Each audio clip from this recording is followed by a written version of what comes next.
जय हिंद दोस्तों supreme court का आदेश आ चुका है और अध्यापकों की जैसा आप जानते हैं कि समय समय पर अलग अलग तरीके से अलग अलग क्राइटेरिया पर नियुक्ति हुई और इसमें कुछ श्रेणियों के ऐसे अध्यापक आते हैं जो टेट हेतु आवेदन ही नहीं कर सकते। मान लीजिए उन्होंने मन भी बना लिया कि इस परीक्षा को देना चाहते हैं, इसके बावजूद इस परीक्षा को वह नहीं दे पाएंगे।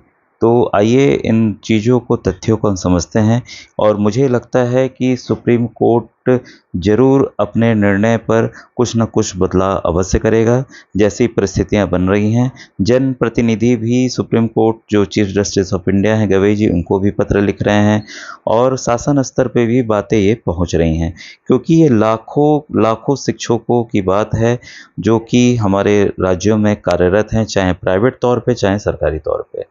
और दोस्तों मैं बताना चाहूँगा कि मैं बच्चों के कक्षा 5 की प्रतियोगी परीक्षाएं हैं, नवोदय विद्यालय वगैरह हो गई, और कक्षा 8 की राष्ट्रीय आय में योग्यता आधारित छात्रवृत्ति परीक्षा श्रेष्ठा योजना सभी की तैयारी कराता हूँ।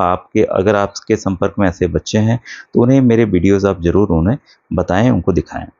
दोस्तों देखिए, अब सवाल ये है, जो श्रेणियां हैं, प्रथम जो है आप ध्यान रखें कि वर्ष 2000 से पूर्व बेसिक शिक्षक बनने हेतु शैक्षिक योग्यता जो थी वो इंटरमीडिएट थी। टेट हेतु स्नातक होना अनिवार्य, ये 2 वर्ष में टेट असंभव है, यह कोर्ट को बताया ही नहीं गया। तो ये देखिए भाई, ग्रेजुएट तो होना ही चाहिए अगर आप टेट की परीक्षा देना चाहते हैं। तो इसके पूर्व के जो भी हैं वो तो 12th पास ही करके आ गए, उनका सिलेक्शन हो गया, तो उस आधार पे तो टेट दे ही नहीं सकते। अब देखिए, कुछ साथियों द्वारा स्नातक किया गया किंतु तब भी मार्किंग व आज की मार्किंग में अंतर है और स्नातक 45% से कम है। टेट हेतु स्नातक में कम से कम 45% होना अनिवार्य है। ग्रेजुएट होने के बावजूद भी कुछ शिक्षक साथी इस फॉर्म को नहीं भर पाएंगे, अतः पुनः स्नातक पास करके फिर टेट परीक्षा 2 वर्ष में असंभव है, यह कोर्ट को बताया नहीं गया। तो मेरे ख्याल से इन चीज़ों, तथ्यों को बताया जाएगा तो कोर्ट जरूर पुनर्विचार करेगा। और जैसा मैंने पिछले वीडियो में बताया कि जो 142 के तहत कोर्ट ने अपना फैसला सुनाया है, अनुच्छेद के तहत, उसको वो ऊपर वाली बेंच में भेजकर उसको बदला जा सकता है। तो ये देखिए, चाहे सरकार हमारी तरफ से जाए या हम लोग जाएं, हमारे संगठन जाएं, तो इस पर बदलाव हो सकता है। बीएड पास योग्यताधारी अब बेसिक शिक्षक नहीं हो सकते, कोर्ट के निर्णय के अनुसार, किंतु 1999 से कोर्ट निर्णय से के पूर्व तक विशिष्ट बीटीसी साथी नियुक्त हुए, जिनमें कुछ अब भी टेट पास नहीं है, यह कोर्ट को नहीं बताया गया।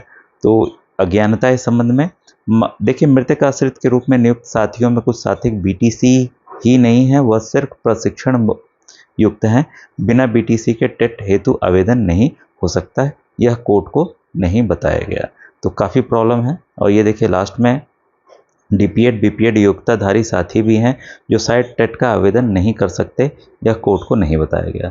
अतः फैसला का पुनर्विचार केंद्र सरकार को हस्तक्षेप करने की आवश्यकता है और ये तभी होगा जब हम सब लोग साथ मिलकर अपनी आवाज़ को बुलंद करें, सरकार तक अपनी बातें पहुंचाएं, न्यायालय में अपनी बात पहुंचाई जाए, तो तभी ये संभव हो पाएगा। और जहां तक दोस्तों मुझे लगता है कि प्रमोशन के लिए, चाहे आप जिस भी बैच के हों, 2000 के पहले के हों, 2010 के पहले के हों, 2010 के बाद के हों, और टेट की अनिवार्यता इसमें रहेगी प्रमोशन में। ठीक है, हाँ, जहाँ तक जो पहले से नौकरी कर रहे हैं 2011 के पहले, उनको पूरी संभावना है कि उनको इससे आज़ाद किया जा सकता है टेट परीक्षा से। ठीक है दोस्तों, ये थी इम्पोर्टेंट अपडेट। Thank you.